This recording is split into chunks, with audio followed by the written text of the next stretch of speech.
Hi, my name is Isabella. I'm 24 years old and I just graduated from college with honours.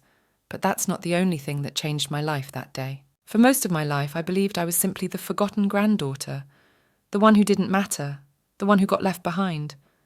When my grandmother passed away years ago, my heart broke. We were close, closer than anyone else in our so-called family. But after her funeral, something strange happened. No one ever talked about her will. No one even mentioned what she left behind.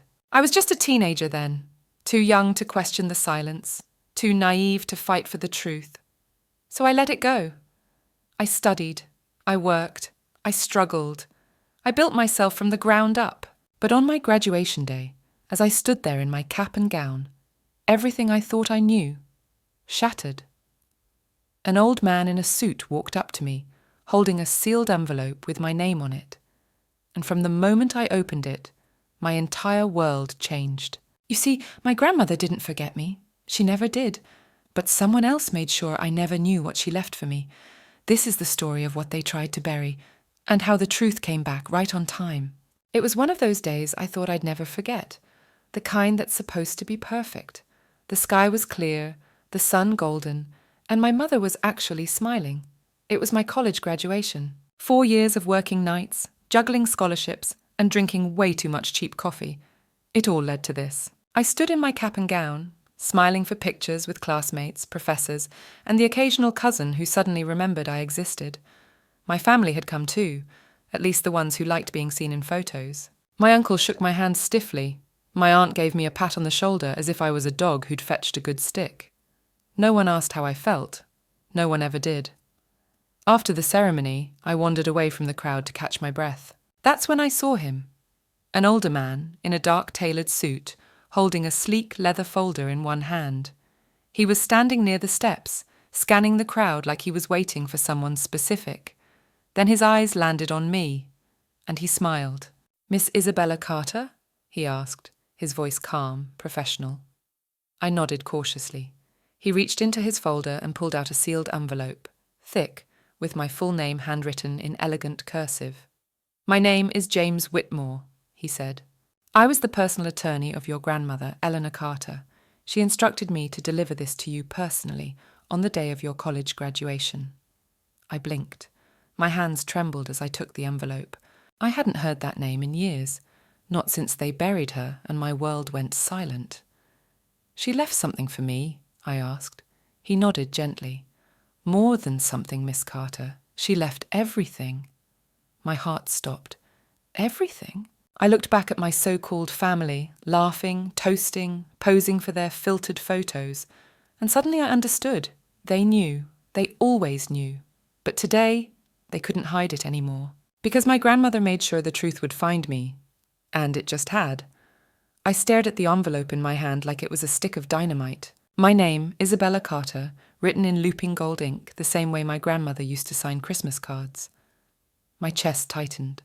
I hadn't seen her handwriting since I was 13, since the funeral, since they shoved me to the back row and told me to stop crying. James Whitmore, the lawyer, watched me with patient eyes. "It's best if you read it alone," he said. "I'll wait nearby in case you have questions." I nodded and walked down the stone steps into the quiet garden behind the auditorium. I sat on a bench, the graduation cap slipping slightly off my head, my heart thudding like a drum. I opened the envelope. Inside was a handwritten letter. It began, "My sweet Bella, if you're reading this, it means you've done it. You finished school. You made it despite them. I am so proud of you. I wanted to tell you everything sooner, but they wouldn't let me. I was sick, and they said you didn't need the stress. The truth is, they didn't want you to know what I left you. They thought they could hide this, but I knew better. I made sure it would reach you when no one could take it from you. Everything I own is now yours." My breath caught. The estate, the investments, the land in Vermont, the art collection your grandfather loved so much. It's all in your name now. I didn't choose you because you were my only granddaughter.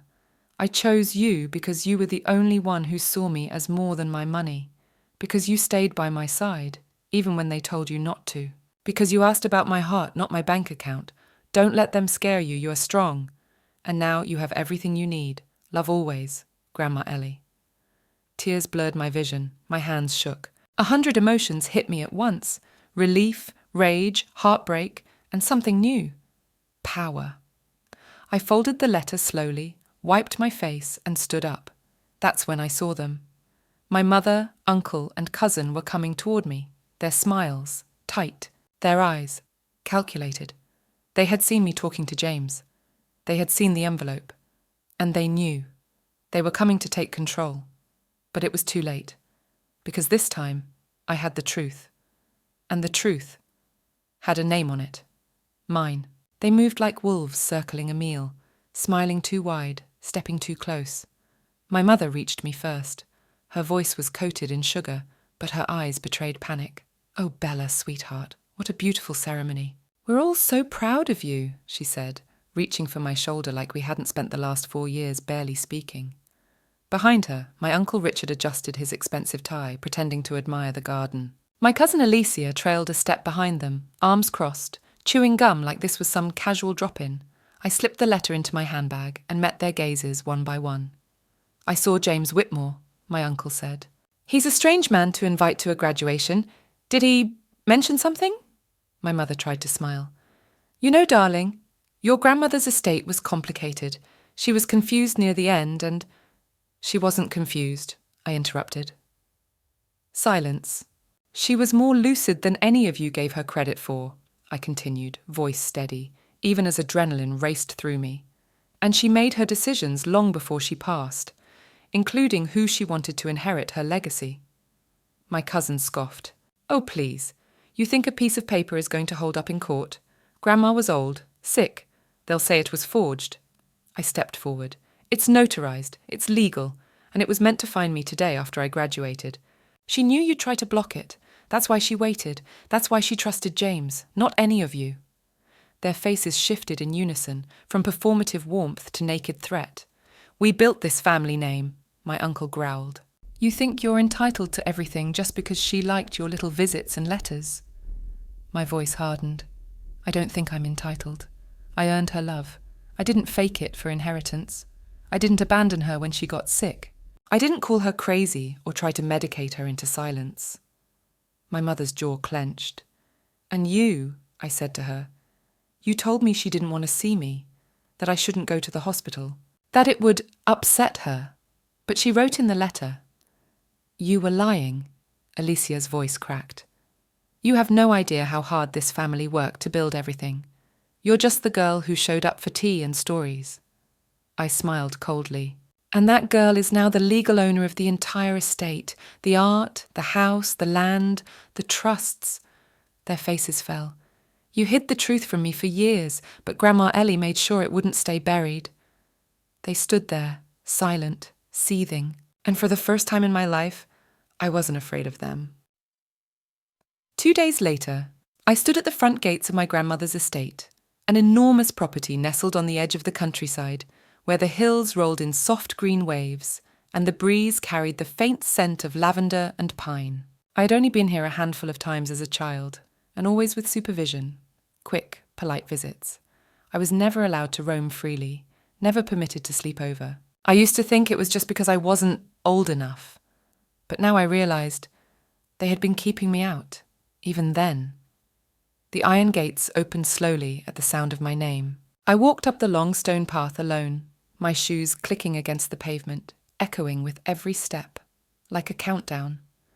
The mansion came into view, wide and regal, with ivy tracing the brick walls and massive windows looking out over the gardens. I'd always thought of it as a place of mystery. Now it was mine. James Whitmore was already waiting on the steps. "Miss Bella," he nodded, tipping his hat.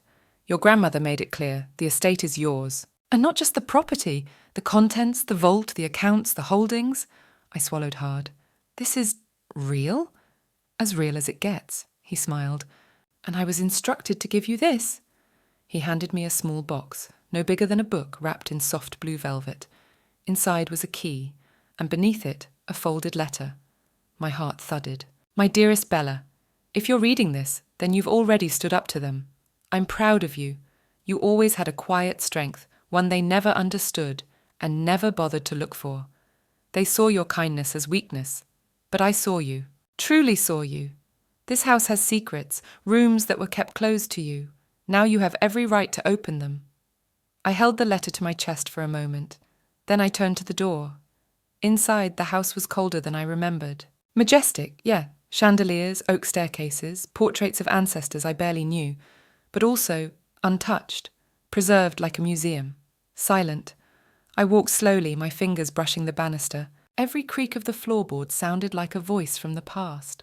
I passed the grand library, the ballroom, the sunroom, all closed off to me as a child, and now mine to explore. At the end of a long corridor on the second floor, I found the locked door. The key slid in perfectly. Click. The room was simple. Wooden shelves lined the walls, files, boxes, journals, and on the desk a ledger with names, transactions, donations, investments, all traced back to me, to scholarships she helped me win, to people who'd, coincidentally, offered me opportunities at just the right moments. She had been helping me for years. From the shadows, she had been building me up, preparing me. And now, I finally understood why. As I stood in that quiet room, the scent of aged paper and cedarwood surrounding me, I felt something shift inside me. It wasn't just shock anymore. It wasn't even anger. It was a burning clarity. The kind that comes when the puzzle finally begins to fit together. I pulled the ledger closer. The cover was thick, bound in leather, with my grandmother's initials elegantly etched into the front. Inside, every line was dated, labelled, and meticulously organised.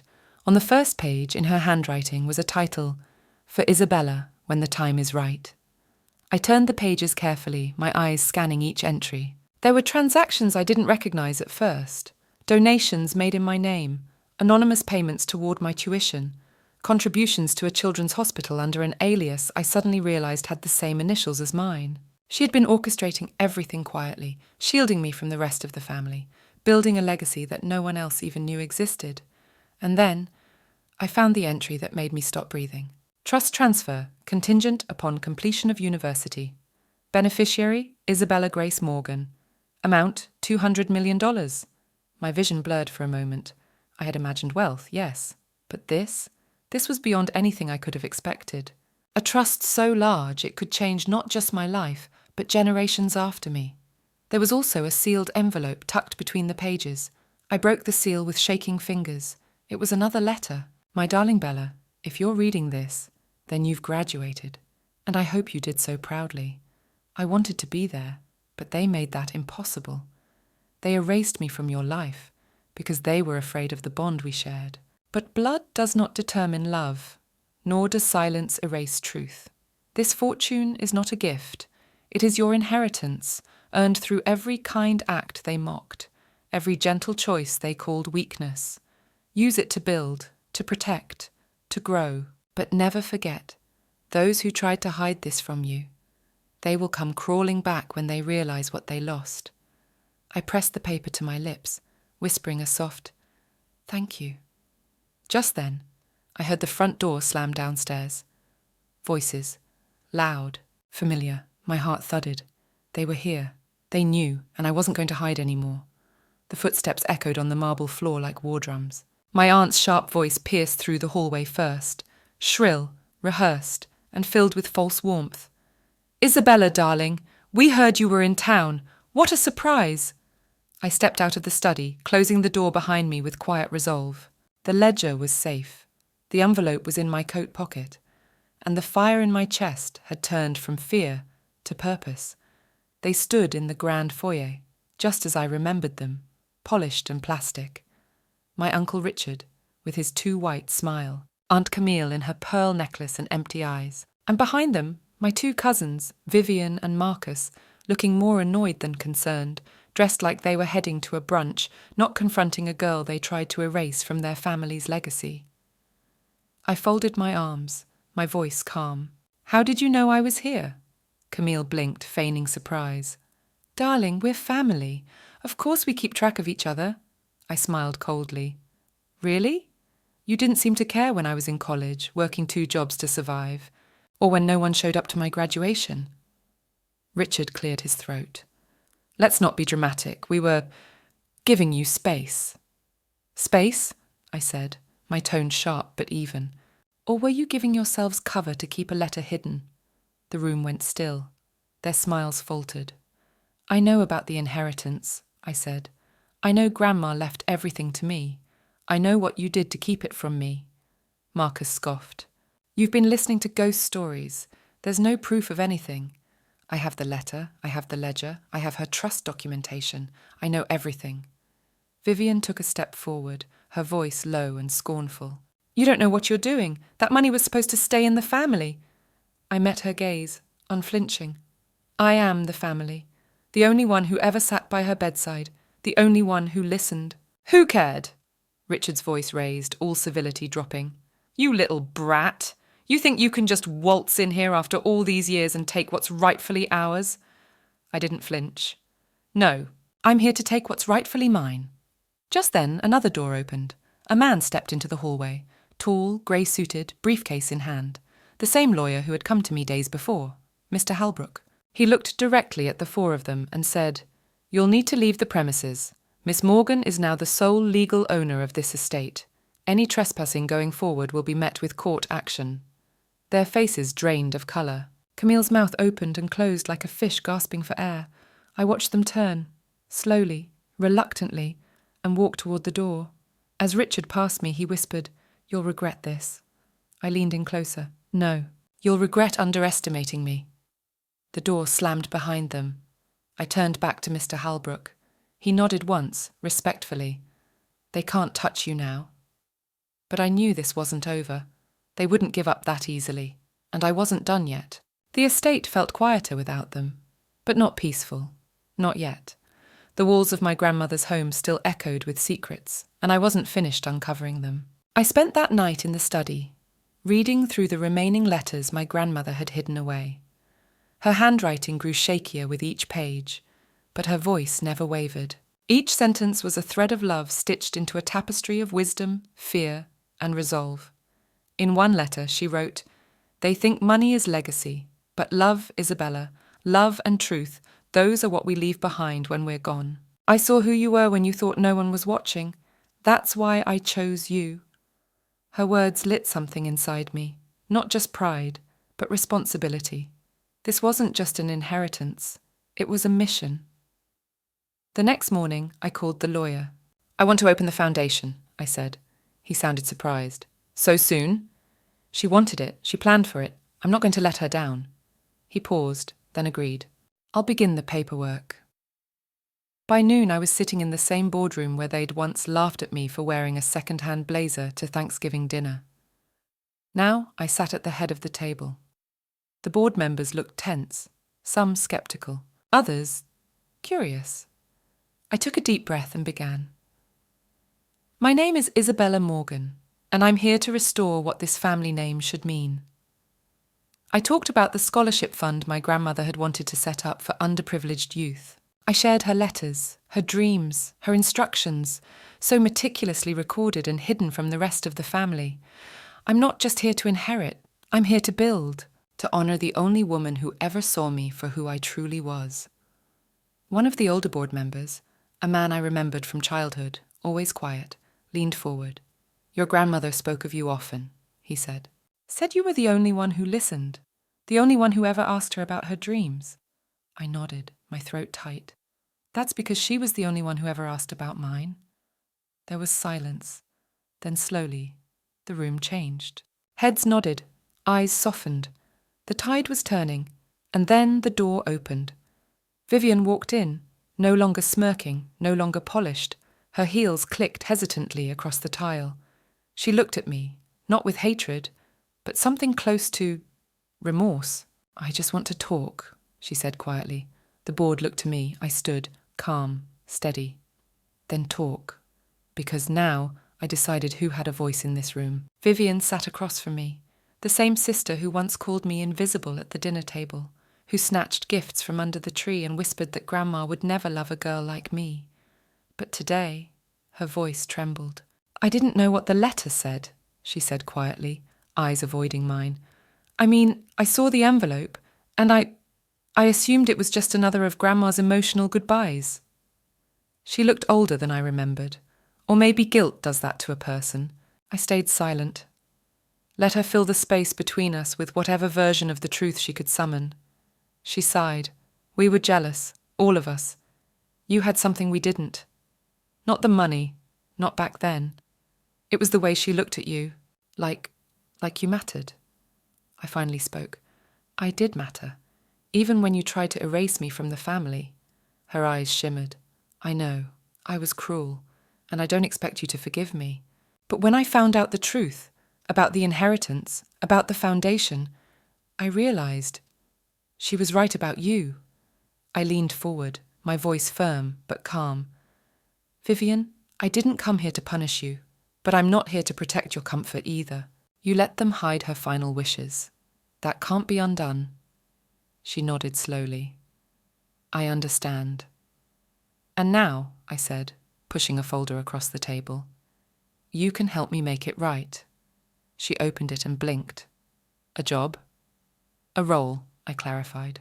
In the foundation, community outreach, you were always good with people when you weren't too busy tearing them down. Vivian's eyes widened. Why would you, after everything I did? I stood. Because you still have time to choose who you become, just like I did. She didn't say anything for a long moment, but when she finally looked up, her face was different, humbled, grateful. I won't let you down. I hope not, I said, and walked out. Down the hallway, the portraits of our ancestors stared down, frozen in gold frames. I met their painted eyes without fear, because finally, this legacy was in the hands of someone who knew what it meant to be forgotten, and to rise anyway. After Vivian's unexpected change of heart, I felt the urge to truly understand what Grandma had left behind. Not just the money, but her intentions. I returned to the lawyer's office, where Mr. Langley greeted me with a warm, almost grandfatherly smile. I figured you'd be back, he said, placing a thick envelope on the polished oak table. Your grandmother left this for you to open in private. Her final words. No copies exist. I swallowed. My fingers hesitated before breaking the seal. Inside was a letter in her delicate cursive, the kind only she still used in a world of keyboards and text messages. I unfolded the paper and began to read. My dearest girl, if you're reading this, it means you've finished your studies. I'm so proud of you. You were always meant for something great, even when no one else saw it. But I did. I saw it every time you smiled at the world, even when it didn't smile back. I've entrusted you not just with my savings, but with my story, our story. Use it to build something better, for others like you, girls who were left out, left behind, made to feel small. I've set aside a portion of the estate to start the Eleanor Foundation. It's named after my grandmother, the woman who taught me to stand tall. Now, I'm passing that strength to you. Lead with kindness, not vengeance, but never forget what silence costs. Love you forever, Grandma. I pressed the letter to my chest. This wasn't about revenge. It wasn't even about proving anyone wrong anymore. It was about continuing something that started long before me. A legacy of quiet women who were louder in their actions than in their words. That evening, I met with Mr. Langley and a team of advisors Grandma had secretly assembled. Architects, planners, educators. She'd been building the skeleton of the Eleanor Foundation for years, waiting only for me to step into it. I had no idea, I whispered, scanning the blueprints and policy drafts. She planned all this for you, Langley said, because she believed you would finish what she started. By the end of the meeting, my vision was clear. Scholarships for orphaned girls, training programs, mental health services, and every building would carry her name. They mocked me, hid the will, laughed when I said I had a purpose. But now, the world would see her name, and mine, on hospitals, libraries, and schools across the country. And I hadn't even begun. The grand opening of the Eleanor Foundation's first Women's Centre was scheduled 6 months later. The entire building had been constructed on the edge of my hometown, right where Grandma used to take me to feed the ducks by the lake. Now, in its place, stood a sleek, glass-fronted facility with her name engraved in stone at the entrance. The Eleanor Centre for Resilience and Opportunity. I invited no one from my family, but word travels in small towns. And when the local paper ran a front-page feature with my photo, standing in front of the new centre, holding Grandma's letter, everything changed. They started calling. Vivian texted first. Just a single line. Was this what she really wanted? Then came my uncle. Then the cousins. Then the sister who once told me I was lucky just to have a roof over my head. They didn't call to apologize. They called because now they knew. They knew what they threw away. They knew what they tried to bury. And most of all, they knew it was me who carried on Grandma's name. At the ribbon-cutting ceremony, I stood on stage in a navy blue dress Grandma once bought for me during my first year of college. I had the letter tucked into my purse, close to my heart. Press cameras clicked. Community leaders applauded. A group of young girls stood in the front row, wide-eyed, hopeful. I took a breath and stepped up to the microphone. They said I didn't belong, that I was just the quiet one who wouldn't amount to anything. But my grandmother saw past that. She believed in potential, not pedigree. And today, we're turning that belief into action. The applause was thunderous, not for me, for what the Eleanor Foundation meant, for every girl in the crowd who had ever been told she was invisible. Later that evening, I walked alone through the garden behind the centre. The sun was setting, casting everything in gold, and that's when I saw him, my uncle, the one who tore up the first copy of the will. He stood at the edge of the garden, unsure if he should come closer. "Emily," he said, "I didn't know." I turned to face him, calm and clear. "You didn't want to know." He looked down, embarrassed, but I didn't let him off easily. "You saw a girl without power.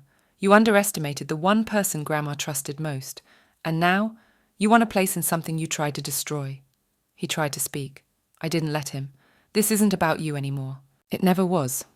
I walked away, back toward the crowd, the building, the future, and I didn't look back. The weeks after the opening were a blur of interviews, planning meetings, and late nights writing grant proposals. The Eleanor Foundation wasn't just a tribute. It became a mission. And for the first time in my life, I felt like I had a clear path, and people beside me who truly believed in the work we were doing. But something even more surprising happened. I started hearing from women, strangers, who'd read about the centre, nurses, teachers, single mums, survivors. Each of them reached out, not just to congratulate, but to connect, to share their own stories of being overlooked, underestimated, discarded.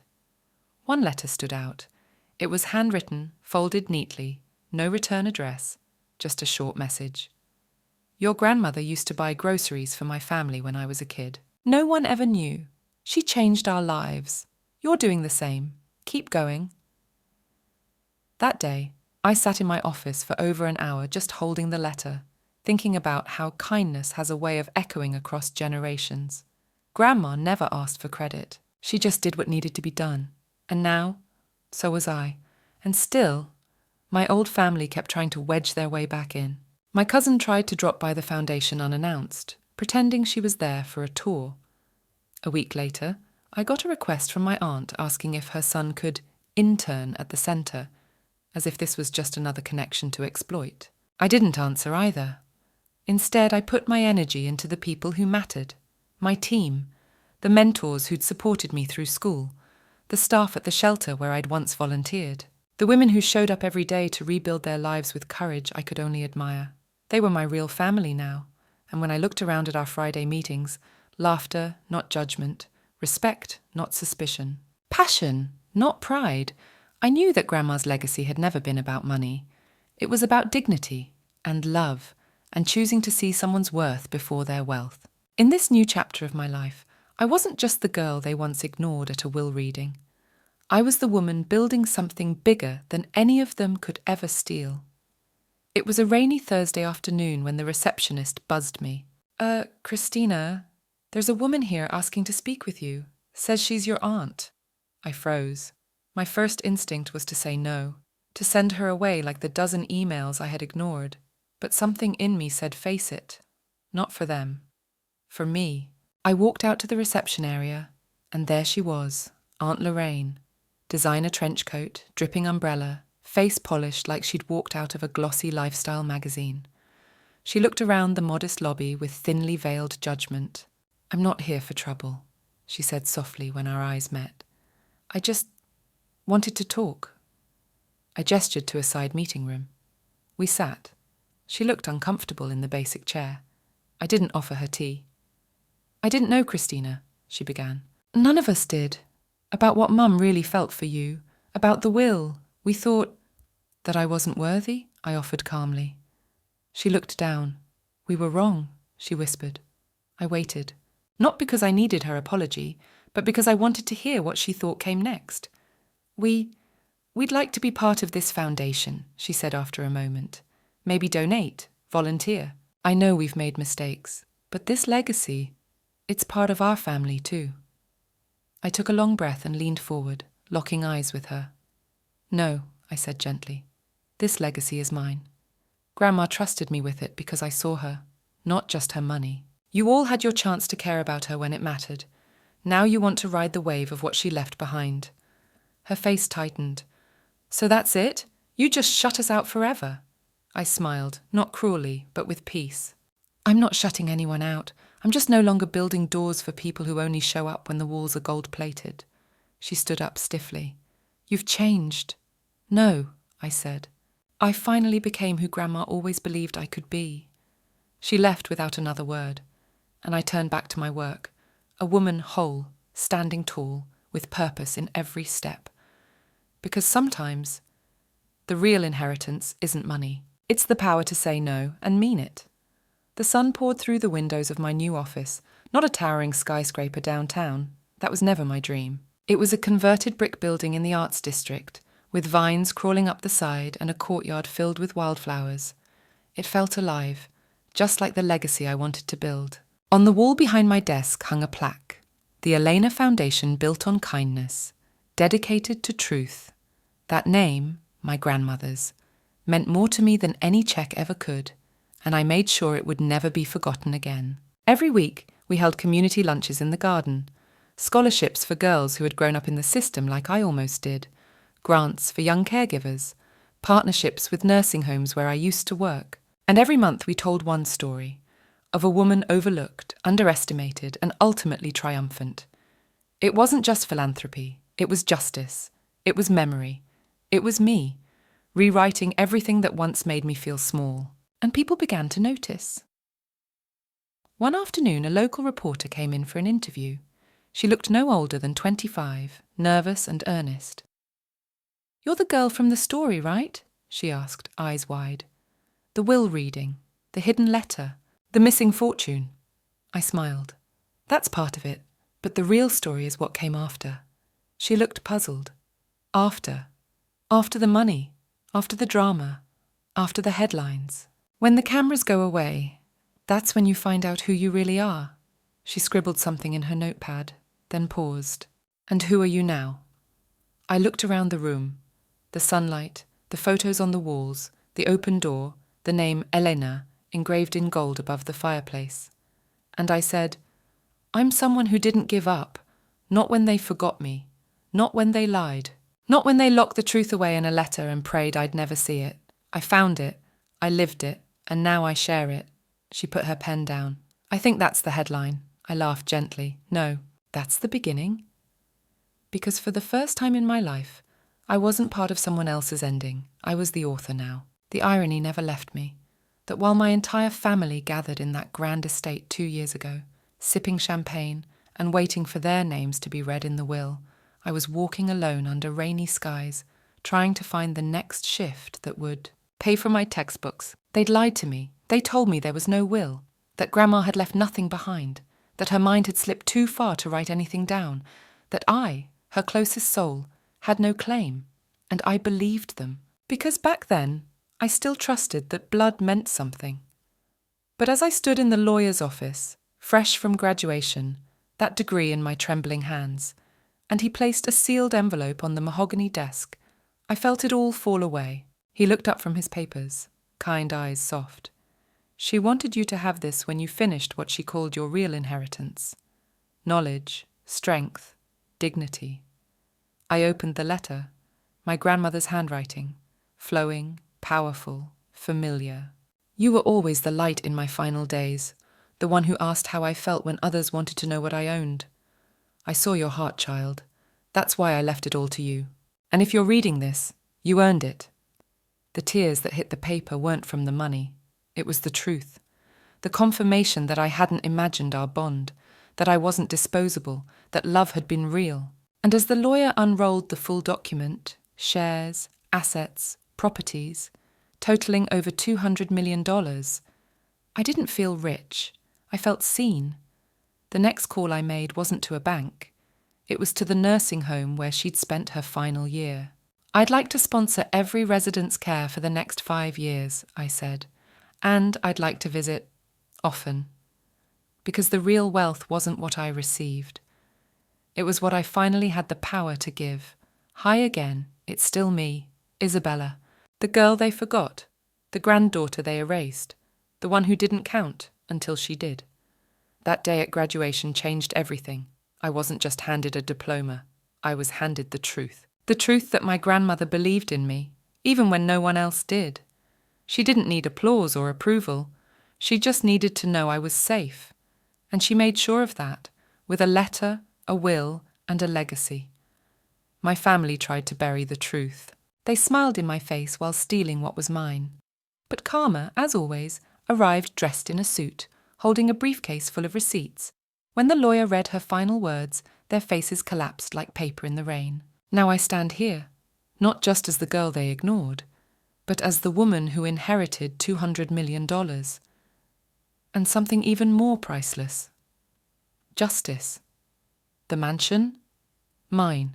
The business shares? Mine. The future they tried to write without me. I rewrote it. I didn't need revenge. I just needed the truth to come out. And now that it has, I finally feel free, because I'm not the forgotten girl anymore. I'm Isabella, and they'll remember my name. Every time they realize, they could have done right by me but chose not to.